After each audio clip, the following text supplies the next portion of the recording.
This is a great little recipe for getting that pizza flavour, but a really easy dough to put together. It starts with my bread and pizza flour. I'm using this flour because it's really, really strong and will hold up to any sort of baking. I'll put some bicarb of soda in there, about a tablespoon, and some baking powder. That'll help to give me some lift so I get lots of springy dough. And you just need to sift it together, and that makes it really nice and fluffy and takes out any lumps the flour might have in it. Last little bit, push that through, no worries at all. Now, the next stage is adding the liquid, and the liquid I'm using for this recipe is milk and cream. I've got 1/3 cup of milk already in my jug here, and I just add another 1/3 cup of cream. And it's easy as that. Pour it into the centre here like this, and then mix it around nice and gently. And because it's a savoury dough, just a pinch of salt. Now, I use a fork to mix it around because I want to be as gentle as I possibly can with this dough. And the reason I like the cream and the milk, it just makes it that much more creamier and gives it a lovely flavour. You can see it's coming together beautifully. I've got these large lumps, and just mixing it once or twice, and you'll get a lovely dough. Now, at this stage here, you might want to tip it out onto your board, just nice and easily like this. Make sure we get all the bits of dough out of the bowl there. 1, 2, 3 for a little tap.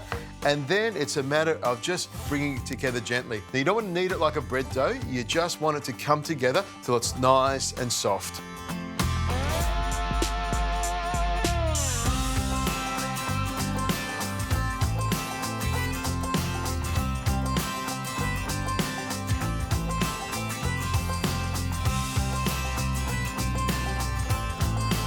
After a minute or so, you can see it rolls up beautifully, nice and thin.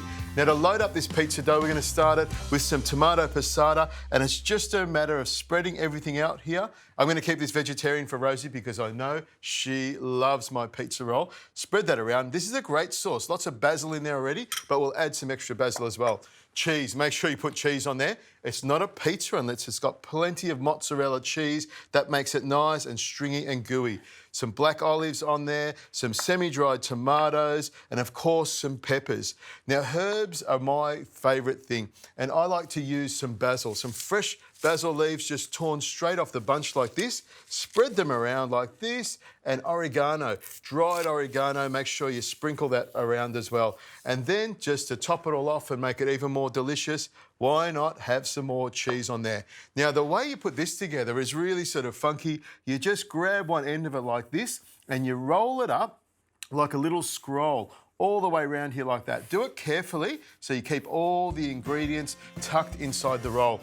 And then with a good sharp knife, you cut it through like this, spin it around so that they're nice and even, and then you cut as many slices as you want. If you like it nice and thick, you can cut it thick, but for me, about 2 fingers is perfect. And the scruffy little bit at the end, what we do with that is tuck it down the bottom in the middle here, and then we can stack everything around it. And then the trick with this is to very carefully go around here so they sort of stick together, but we're also giving the rolls plenty of room to expand. And I'm using a cake tin that's got some baking paper in the bottom. I'll pop that in there. It doesn't have to be perfectly even, but when this bakes in the oven at 200 degrees Celsius, it'll take about 15 to 20 minutes. The dough will be nicely cooked, the cheese will be all gooey, and everyone will be running to taste your pizza rolls.